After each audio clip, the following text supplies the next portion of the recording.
Crying too much to explain, she lay in the shadowed room watching the evening light make a sad little pattern on the floor. Then father came into the room with a ruler in his hands. I'm going to beat you for this, he said. Oh, no, no, she screamed, hiding under the bedclothes. He pulled them aside. Sit up, he ordered, and hold out your hands. You must be taught once for and for all not to touch what does not belong to you. But it was for your birthday. Down came the ruler on her little pink palm. Later on, she was crying too much in her bedroom. Her father came into the room and punished her by hitting her hand with a ruler to teach her not to touch anything that did not belong to her. She was trying to explain, but he didn't listen even a single word. Hours later, when grandmother had wrapped her in a shawl and rocked her in the rocking chair, the child clung to her soft body. Hours later, grandmother took her in her lap, sitting on a rocking chair. Rocking chair means that is moving like a swing. Hours later, grandmother took her in her lap, sitting on a rocking chair, tried to make her sleep so that she could forget all that. What did God make father for? She sobbed. Here is a clean hanky, darling. Blow your nose. Go to sleep, pet. You will forget all about it in the morning. I tried to explain to father, but he was too upset to listen tonight. Now, the grandmother was trying to make her sleep, but the child never forgot. Next time she saw him, she quickly put both hands behind her back, and a red color flew into her cheeks. But the child never forgot the incident. Whenever she saw her father, she put her hands behind with fear. The McDonalds lived next door. They had 5 children. Looking through a gap in the fence, the little girl saw them playing tag in the evening.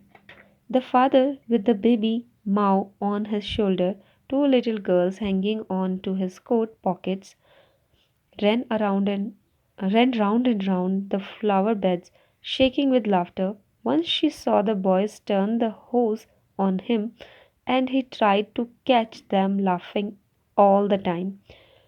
Then it was she decided there were different sorts of fathers. One evening, the McDonald's family, uh, who lives next to their house, they had 5 children.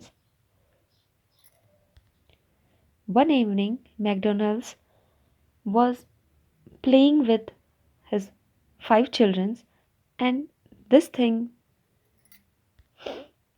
the girl was looking from her fence. She saw children were happy with their father. She was jealous of the family. That is when she realized that there were different kinds of fathers.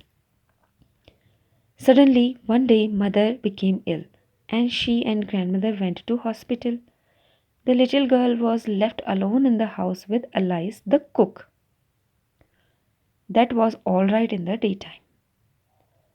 Suddenly, one day, Kezia's mother fell ill, and grandmother took her to the hospital, leaving Kezia to be looked after by Alice.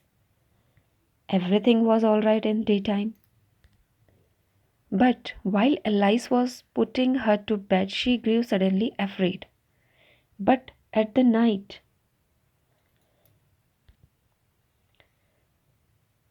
she suddenly grew afraid when Alice was trying to make her sleep. What I will do if I have a nightmare? She asked.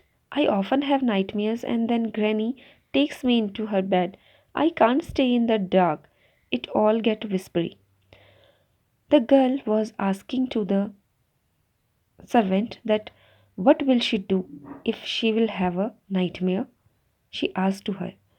You just go to sleep, child, said Alice, pulling off her socks, and don't you scream and wake your poor pa. Alice replied that go to sleep, child, and don't scream, otherwise your father will woke up. But the same old nightmare came the butcher with a knife and a rope, who came nearer and nearer, smiling that dreadful smile, while she could not move, could only stand still, crying out, Grandma, Grandma! She woke shivering to see father beside her bed, a candle in his hand. Kezia had a frightful nightmare of the butcher with a knife and rope and woke up crying, Grandma, Grandma! She saw her father standing beside her, having candle in his hand. What's the matter? He asked. He said, Oh, a butcher, a knife, I want Granny. He blew out the candle, bent down, and caught up the little girl in his arms, carrying her along the passage to his big bedroom. A newspaper was on the bed. He put away the paper, then carefully tucked up the child.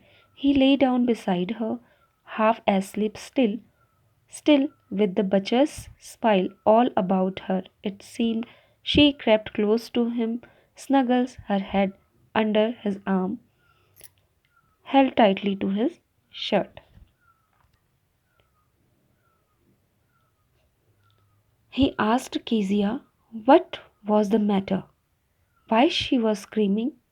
She replied, A butcher, a knife, I want Granny. Then his father blew out the candle and bent down. He took Kezia with him to his bedroom and lay down beside her to give her comfort. She crept close to him and hold his shirt tightly. He slept before the little girl. Then the dark did not matter. She lay still. Here, rub your feet against my legs, and get them warm, said father. Father said, Your feet are cold. Rub them against my feet. Tired out, he slept before the little girl. A funny feeling came over her. Poor father, not so big after all, and with no one to look after him. He was harder than grandmother, but it was a nice hardness. And every day he had to work and was too tired to be a Mr. MacDonald. She had torn up all his beautiful writing. She stood suddenly and sighed. She felt poor father worked very hard. No one looks after him. He gets tired. I had torn his speech. She sighed and felt sorry for it. What's the matter? Asked her father. Another dream. Another dream. Oh, said the little girl, my head's on your heart. I can hear it going. What a big heart you have. Father dear. Father got up and asked what the matter was, Kezia. Kezia said, Oh, my head is on your heart. I can hear it going. What a big heart you have got, dear father. Now she understood. His father was not so strict, but it was all because of the time she couldn't spend with him.